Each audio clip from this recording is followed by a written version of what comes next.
Mrs. Barbara Lee from California. I'm sorry, I got a little confused here. I yield 3 minutes to you, Okay, Mrs. Lee.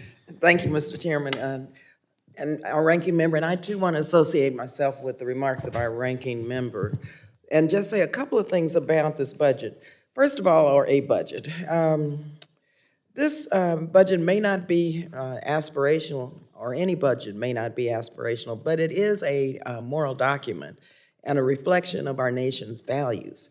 Sadly, Republicans' proposed budget once again confirms that they are deeply out of step with the priorities of people in America.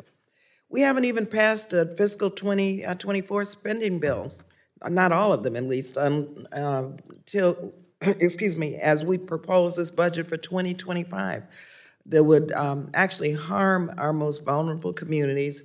It'll rip away critical benefits, protect the wealthy from paying their fair share of taxes, and increase our bloated Pentagon budget. This budget is extreme. It's a GOP extreme budget, and it fails to deliver on this country's top priorities, which of course is tackling climate change, furthering racial equity, which is extremely important. I believe that Republicans would think so, at least. Expanding health care affordability and accessibility, creating good paying jobs, and lowering everyday costs. While Republicans are making cuts left and right, they won't cut where it matters the most. The Department of Defense failed its sixth audit, mind you, failed its sixth audit in a row last year. But instead of using their power to address the fraud, waste, and abuse within the Pentagon, Republicans in Congress are once again giving them a blank check.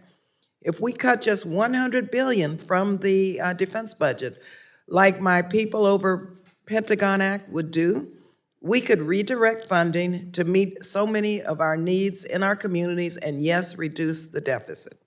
Reallocating these funds from the Pentagon could power every household in the United States with solar energy, hire 1 million elementary school teachers amid a worsening teacher shortage, provide free tuition for 2 out of 3 public college students, or cover medical care for 7 million veterans. This is what a document such as a budget would reflect if, in fact, we saw it as a moral document and as one reflecting our values.